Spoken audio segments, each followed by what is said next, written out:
नमस्ते, मेरा नाम है नवीन चौधरी और आज मैं आप लोगों से बात करने के लिए आया हूं अपनी किताबों के बारे में। मैं अपनी किताबों के बारे में बात करूं इससे पहले थोड़ा सा मैं अपने बारे में आपको ज़रूर बताना चाहूँगा।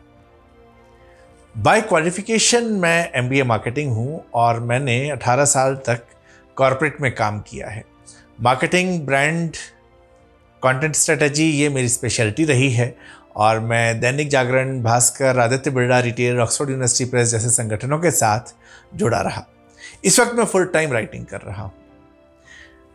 जब फुल टाइम राइटिंग करते हैं तो मुझसे अक्सर लोग ये पूछते हैं कि अच्छा आप कब से लिखते हैं, क्या आप बचपन से लिखा करते हैं? तो नहीं, ऐसा कुछ भी नहीं है कि मैं बचपन से लिखता था। बचपन में तो मुझे लिखने पढ़ने का बहुत ज़्यादा शौक ही नहीं था। इनफैक्ट मेरे को जो ये लिखने का शौक है ये 2008-9 के बाद पैदा हुआ।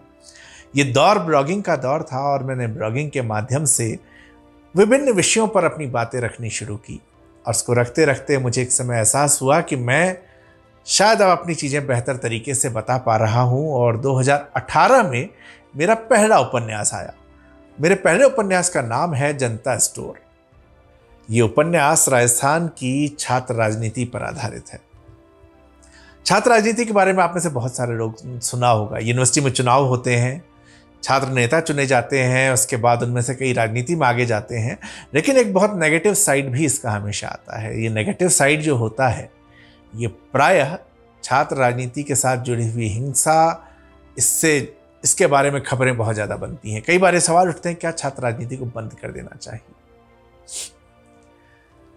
आप में से बहुत से लोगों को नहीं पता होगा कि छात्र राजनीति का कॉन्सेप्ट क्यों आया था। हमारे देश में पहले 21 साल की उम्र में वोट देने का अधिकार हुआ करता था। बाद में इसको 18 साल कर दिया गया, लेकिन 21 साल का जो समय है तो 18 से 21 में बच्चे प्रायः कॉलेज में होते हैं, ग्रेजुएशन करते हैं। तो ये एक आइडिया था कि जब बच्चे कॉलेज से बाहर निकलें, इलेक्टोरल सिस्टम में वो हिस्सा बने, प्रोसेस का हिस्सा बने, तो उनको पता हो कि चुनाव होते कैसे हैं, उस सिस्टम की जानकारी हो, उनको प्रतिनिधि कैसे चुना जाए, इसकी जानकारी देने के लिए कॉलेजेस में चुनाव का एक विचार आया और वहाँ से छात्र राजनीति की शुरुआत हुई। छात्र संगठन भी जुड़े। तो ये एक बड़ा ही पुण्य सा विचार था, अच्छा विचार था। लेकिन समय के साथ एक तो एज कम हो गई, तो इसलिए इसका जो मूल उद्देश्य था वो खत्म हुआ। लेकिन एक और बड़ी घटना हुई। 70 के दशक में देश में करप्शन के कई केसेस हो रहे थे विभिन्न राज्यों में, और इस करप्शन के खिलाफ छात्रों ने आवाज़ उठाई। एक जो युवा आदमी होता है ना, वो युवा हमेशा तुलनात्मक रूप से ज़्यादा आदर्शवादी होता है, वो कम करप्ट होता है। तो छात्रों ने आवाज़ उठाई और उसके बाद 74-75 के दौरान में आपको पता होगा कि जेपी के आंदोलन में छात्रों ने जो आंदोलन किया वो आंदोलन अलग ही दिशा में था। गुजरात में भी सरकार गई थी, बिहार में समस्या हो रही थी। In the meantime emergency आ गई। इमरजेंसी के विरोध में भी जो लोग आगे आए जेपी के साथ, वो छात्र थे और उन छात्रों ने सरकार को हरा दिया।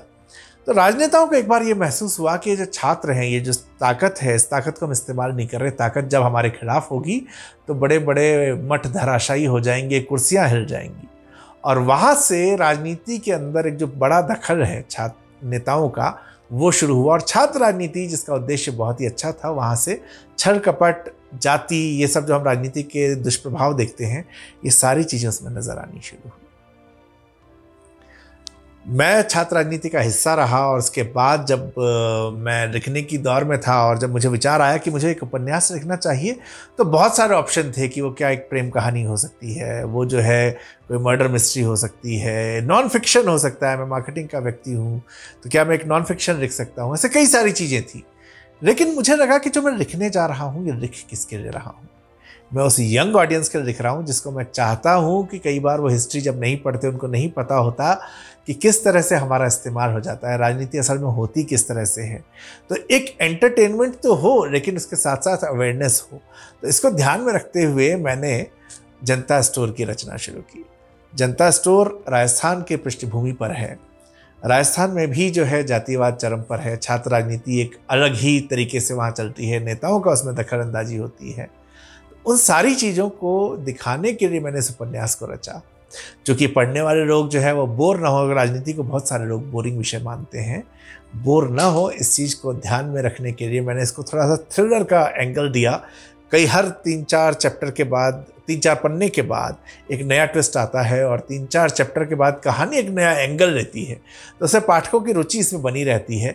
लेकिन उसके साथ ही जो मेरा मूल उद्देश्य है कि राजनीति हमें इस्तेमाल न कर सके या हमारे यंग माइंड को किस तरह से करप्ट किया जाता है वो मैं दिखा सकूं, उसको दिखाने में मैं सफल हुआ।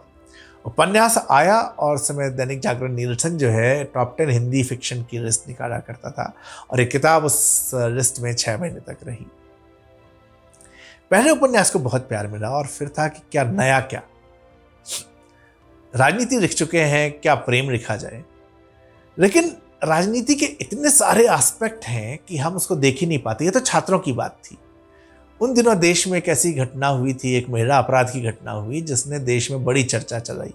राजनीति, मीडिया, पुलिस, सबका जो रोल था वो रोल बहुत ज़्यादा कंफ्यूजिंग था। कोई लगता न्याय दिला रहा है तो वो भी कहीं दूसरी साइड है, जो न्याय नहीं दिला रहा है वो क्या देख रहा है। तो बहुत सारी चीज़ें, पक्ष विपक्ष, बचाव, जैसा हम देखते हैं हमारे इर्द गिर्द, इस तरह की चीज़ें थी। तो मुझे लगा कि ये जो एक साइड है ना, मैं मीडिया में काम कर चुका जैसा मैं आपको बताया, और मैं मैनेजमेंट साइड में था, तो मुझे लगता था कि मैंने ये पक्ष भी देखा है। लोग जो है व्हाट्सएप मैसेज के आधार पर, फेसबुक ट्विटर के ऊपर जिस तरह से हैशटैग चलते हैं उसके आधार पर तय कर लेते हैं कि क्या हो रहा है, हम एक आइडिया बना लेते हैं। उस आइडिया को जब हम नहीं समझ पाते पूरी तरह, तो जब उसको एनालाइज करते हैं तो हमें एक बार फिर दिखता है कि एक बार फिर से हमारा जो है इस्तेमाल किया जा रहा है, किस तरह से हमारे ब्रेन को इन हैशटैग्स के जरिए, इस कम्युनिकेशन के जरिए घुमाया जाता है। तो यहाँ से जो मेरा आइडिया आया वो एक दूसरे उपन्यास का आया जिसका नाम है ढाई चाल। ढाई चाल जो लोग नहीं जानते हो, ढाई चाल शतरंज में एक चाल होती है। घोड़ा जो है वो सीधी चाल नहीं चलता, घोड़ा 1, 2 और ढाई घर, इधर या इधर किसी भी साइड में वो चलता है, इसको ढाई चाल कहा जाता है। तो घोड़े की ढाई चाल बड़ी ज़बरदस्त होती है क्योंकि उससे बच पाना मुश्किल है। अगर घोड़े ने ढाई चाल से शह दे दी तो आप उसको मार नहीं पाएंगे, राजा को उस जगह ही छोड़नी पड़ती है। तो ये जो उपन्यास है एक ऐसी ही घटना पर है जिस घटना में न्याय दिलाने की जिम्मेदारी जिनके ऊपर थी, नेता, पुलिस, वो सब किस तरह से पावर के चक्कर में आकर, पॉलिटिक्स के चक्कर में आकर न्याय नहीं दिलाते। मीडिया जो कि न्याय दिलाना चाहता है, वो मीडिया का अपना व्यावसायीकरण है, उसके व्यावसायिक एंगल हैं। तो वो व्यावसायिक एंगल की वजह से खबर को कैसे देखता है, ये सारा इस उपन्यास का हिस्सा है। लेकिन आज भी दोस्तों जब हम बात करें तो मीडिया एक ऐसा स्तंभ है जो जनता की आवाज़ उठाने की ताकत रखता है, और मैं इस विश्वास को भी इस उपन्यास में बना के रखना चाहता था। इस विश्वास को बनाए रखने के लिए मीडिया का ही एक व्यक्ति जब इसमें संघर्ष को आगे बढ़ाता है तो हम उसके साथ चलते हुए देखते हैं कि कैसे सिस्टम को तोड़ा मरोड़ा जाता है। वो सिस्टम जो हमारे लिए बना है, उस सिस्टम का बेजा इस्तेमाल कैसे होता है। लेकिन न्याय दूर नहीं है अगर प्रयास किया जाए। ये ऐसी मैसेजिंग मैं ढाई चाल के थ्रू यहाँ पर आप लोगों को देना चाहता था। स्टाइल वही है थ्रिलर का, क्योंकि इंटरेस्ट बना रहना बहुत ज़रूरी है, तो उस इंटरेस्ट को बनाए रखने के लिए थ्रिलर का इसमें इस्तेमाल किया। प्लस ये जो उपन्यास है मेरे लिए बहुत ज़्यादा खास है क्योंकि इस उपन्यास को लिखने के लिए बहुत मेहनत हुई। बहुत मेहनत इसलिए क्योंकि उस स्टोरी लाइन के ऊपर आप एक ऐसे विषय पर लिख रहे हैं जो बहुत सेंसिटिव विषय है, जहाँ एक छोटी सी गलती जो है किसी को तकलीफ पहुँचा सकती है, एक गलत मैसेज दे सकती है। वो गलत मैसेज जिसके खिलाफ ये उपन्यास है। तो इसके लिए रिसर्च बहुत ज़्यादा हुई। उस एक घटना जिसको मैंने आधार बनाकर किया, उस घटना को लेके मैंने 150 से ज़्यादा न्यूज़ आर्टिकल पढ़े, उनके लिंक्स मेरे पास पड़े हुए हैं। इसको लेके ज़मीन पर लोग किस तरह से काम करते हैं, गाँव के अंदर किस तरह से राजनीति होती है, इस सब को समझने के लिए मैं गाँव में मैंने काफ़ी भ्रमण किया, लोगों से मिला, बात की। बहुत सारी जिस तरह घटनाएं मैं दिखाना चाहता था उसको लेके, हिस्टोरिकल बुक्स से लेके करंट में प्रैक्टिकली क्या होता है, न्यूज़ क्या है, ये सब चीज़ों का मैंने इस्तेमाल किया, वो रिसर्च की। फिर उस रिसर्च के आधार पर मेरी एक अंडरस्टैंडिंग बनी एक उस दुनिया के बारे में जिस दुनिया का मैं सीधा सीधा हिस्सा नहीं। हम लोग शहरों में रहते हैं, हम अपने आसपास की दुनिया देखते हैं, जो जान पाते हैं टीवी अखबार के माध्यम से, लेकिन उस दुनिया को जानना बहुत ज़रूरी है क्योंकि वो भी यही दुनिया है जिसमें हम रहते हैं। उस विचार के कारण, मैं उस दुनिया की वास्तविकता को बनाए रखने के कारण ये रिसर्च मेरे लिए बहुत ज़्यादा महत्वपूर्ण था और मैंने इसको लेके काफ़ी रिसर्च की और इस उपन्यास को भी काफ़ी प्यार मिला। उपन्यास जब आया तो 12 दिन के बाद ही इसका पहला एडिशन ख़त्म हो चुका था और अब इसका दूसरा एडिशन चल रहा है मार्केट में। तो ये मेरे दोनों उपन्यास थे और आपको जब भी समय मिले मैं आपसे निवेदन करूंगा कि इन दोनों उपन्यासों को, जिनके नाम है जनता स्टोर और ढाई चाल, आप इनको खरीदें, इनको पढ़ें और पसंद आए तो ज़्यादा से ज़्यादा लोगों को रिकमेंड करें। क्योंकि मुझे लगता है कि किताबें जो है हमारे लिए एक नई दुनिया खोलती है, हमारे मन मस्तिष्क को, जहाँ हमारी जो एक सीमित दुनिया है से बाहर की दुनिया दिखाती है, नई चीज़ें सिखाती है। तो ये नई चीज़ें सीखने के लिए एक स्वतंत्र दिमाग के लिए किताबें पढ़नी बहुत ज़रूरी है। मेरी पढ़ें, औरों की पढ़ें, बहुत सारी किताबें पढ़ें, विभिन्न विषयों की पढ़ें और पढ़ते रहें, ऐसा मेरा निवेदन है।